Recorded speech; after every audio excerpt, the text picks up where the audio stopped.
Hrám Airsoft 15 rokov. A namiesto toho, aby som sa robil, aký som epický Airsoftťák, 20 rokov hrám Airsoft, tak som rozbehol sériu videí, kde vám hovorím o tom, že aj ja som bol ten mladík v teplákoch.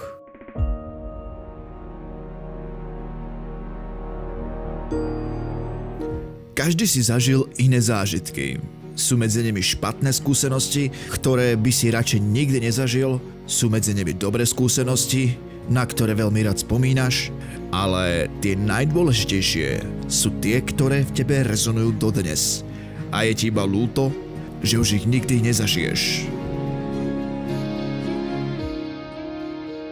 Psal se rok 1944, kdy se mladý Kellins vylodil v Normandii spolu se svými bratry. S sebou měl Kellins svou téměř rozpadlou HK416 a americký multikem, který v té době ještě neexistoval. Měl zažít dobrodružství, jaké ještě nikdy předtím nezažil. Německá děla bombardovala okolí. Kellins věděl, že jejich boj o přežití právě začíná.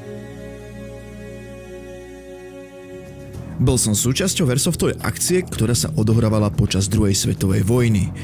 Fiktívnej druhej svetovej vojny. A ako ste už počuli od môjho AI kamoša, tak som zrovna medzi chlapcov v druhosvetových gíroch nezapadal. Napriek tomu mi dovolili zúčastniť sa, pretože boli radi, že im na tú akciu niekto vôbec prišiel. Ale to, čo vám teraz poviem, bude dokazovať, že ktokoľvek mal prísť a neprišiel, môže iba ľutovať. Naši vojáci dostali za úkol obejít nepřátelskou linii, aby mohli potichu a bez upozornění odstranit hlavní děla, která ostřelují pláž. Kellinsova rozbitá HK416 čekala na svou poslední bitvu předtím, než se úplně rozpadne. A Kellins doufal, že se mu podaří vyprázdnit aspoň jeden zásobník. Toto bol najväčší problém, ktorý ma počas akcie trápil. Táto puška bola donedávna dokonalosťou, ale z nejakého dôvodu som dostal nápad, že ju dám upgradeovať, aby mala lepší dostrel.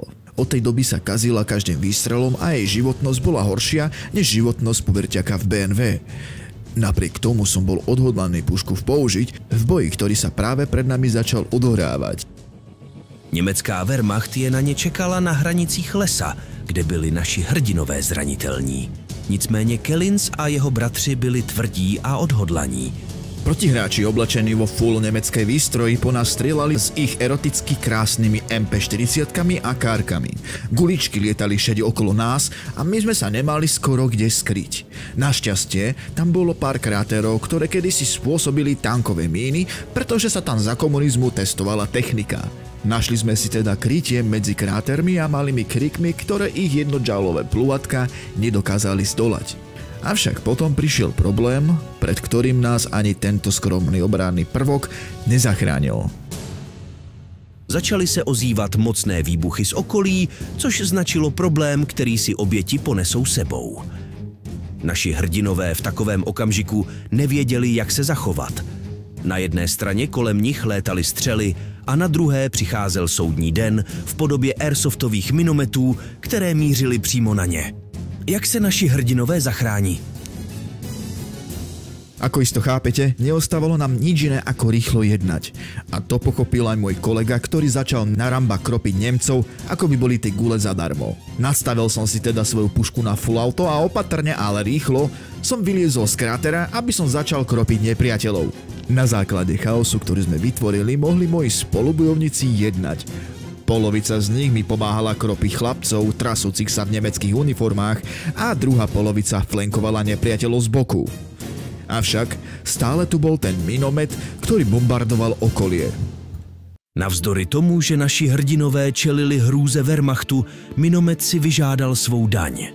5 Kellinsových spolubojovníků to zaplatilo a jednotka statečných přišla o lidi na celou půl hodinu, kterou trval respawn. Přesto se jim podařilo tlačit Němce na druhou stranu a mohli tak pokračovat ve své misi. Doufali, že se bratři v lese nestratí a připojí se k boji. Stratili sa. A videli sme ich až v poslednom akte. Ale to bude dôležité neskôr. Práve teraz sme sa blížili k tomu najväčšiemu problému, ktorý sme mali za úlohu vyriešiť. Delá, ktoré útočili na pláž a spomalovali tak postup našim jednotkám. Tieto miesta boli extrémne strážené. Pri každom diele bol jeden Nemec, ale po zuby ozbrojený. A samozrejme aj ťažko dostupné, pretože každé dielo sa nachádzalo na otvorenom priestore, kde by bol každý útok dobre viditeľný. Avšak kríky, ktoré ich obkľúčovali, neboli až tak ďaleko. Dôležitý bol správny moment. Kellins a jeho bratři v tichosti obklíčili německá díla a čekali na vhodnou příležitost. Nyní nebyl čas na pláč kvůli bahnu a blátu. Museli tichounce ležet pod kryty a čekat na příhodnou chvíli. Teď nebyl čas na nespěšné jednání. Každý život měl hodnotu, protože v okruhu nepřátelských děl měl každý pouze jediný život až do konce útoku.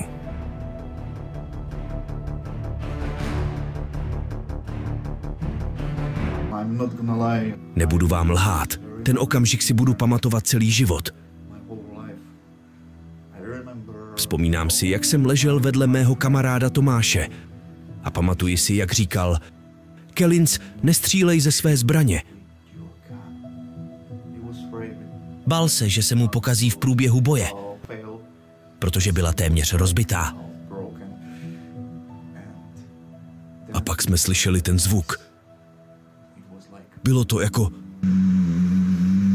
A bylo to hlučnější a hlučnější a pak jsme to viděli.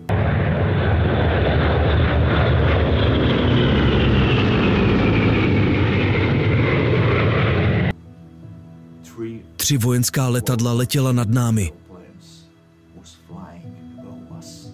Kellins a jeho kamarádi leželi pod kryty, zatímco nad nimi letěla 3 vojenská druhovojenské letadla. Tyto stroje tam nebyly kvůli akci, byla to prostě obrovská náhoda, kterou nikdo neočekával. Nicméně tato vzpomínka se Kellinsovi vryla do paměti a vždy si ji bude rád připomínat. A k tomu všemu vám nemusím ani říkat, že toto byl jejich moment k útoku. Ten moment, kdy jsme běželi na nepřátele a stříleli jim do zadku. A samozřejmě se mi během toho pokazila zbraň, ale ta minuta, kdy jsme se postavili a bojovali s nimi, byla epická a ta letadla nad námi. To byl perfektní časový úsek a věřím, že se taková věc už nikdy nestane. Will never happen again. A daj odber. Kamo, daj odber, dobre? Toto video je tak silné, že vieš, že ten odber musíš dať. Toto bol moment, v ktorom sme boli schopní ako skupina hráčov zatlačiť nemecké sily do pieskových baní. Pričom sa k nám po 2 hodinách pridala aj stratená skupina, ktorá sa vyhovárala na to, že ich naháňal medveď. Problém však bol, že nemeckí hráči na nás už čakali a na druhej strane pieskovej bane stáli ako piesková stena. Pri snahe zapichnúť vlajku na najvyššom bode piesku sme čelili až príliš silnému odporu.